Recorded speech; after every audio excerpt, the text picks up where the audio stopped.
Bank से negotiate करके सिंध सूबा है जिसने तकरीबन $2 अरब के प्रोजेक्ट्स मंजूर कराए। हमने ये अज़म किया है कि तकरीबन 20 लाख घर लोगों के हम बनाएंगे और इस प्रोजेक्ट की कॉस्ट 350 अरब रुपए है।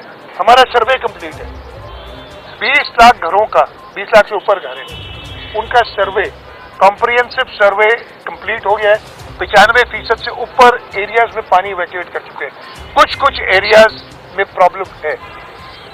मैं खास तौर पे हमारे पास दादू ज़िले में प्रॉब्लम है, खैरपुर नाथनशाह, मेहर और जोही तालका, इनमें इश्यूज हैं। अभी तक पानी पूरी तरीके से नहीं निकला है।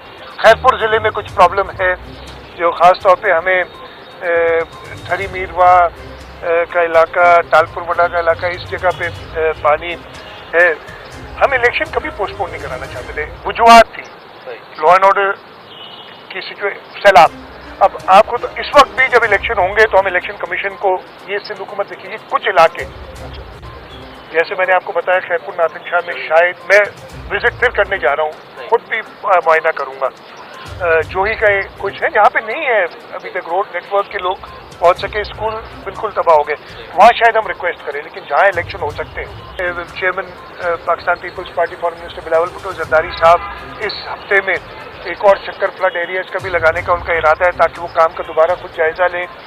और हमने ये अज़म किया हुआ है कि हम इंशाअल्लाह ताला इस मानसून से पहले सिंध को, सिंध के रोड्स को, सिंध की इरिगेशन चैनल्स को रिहेबिलिटेट करेंगे और हमारा प्रोग्राम घरों की कंस्ट्रक्शन का जोरों शोर से जारी होगा। जौहर चौरंगी पे, यहाँ पे मेगा स्कीम के 2 प्रोजेक्ट्स हैं। एक फ्लाईओवर बन रहा है और अंडरपास के साथ इंटीग्रेटेड प्रोजेक्ट है, फ्लाईओवर और अंडरपास का। और मुझे यहाँ पे इंजीनियर्स ने ये वादा किया है कि जो फ्लाईओवर का प्रोजेक्ट है वो 23 मार्च 2023 को कंप्लीट करेंगे और इसको ओपन कर देंगे। इसलिए हम इंशाअल्लाह ताला गहरी नज़र रखेंगे कि ये कंप्लीट हो। और उसके साथ साथ अंडरपास की वो दिसंबर की डेट दे रहे थे, लेकिन मैंने उनसे कहा है कि जी ज़्यादा काम करें, 24/7 अभी बता रहे हैं काम कर रहे हैं, लेकिन 24/7 से काम में ज़्यादा एफिशिएंसी अपनी पैदा करें। और कोशिश ये होगी कि 14 अगस्त को ये इंटीग्रेटेड प्रोजेक्ट हम 14 अगस्त 2023 को ख़त्म करें।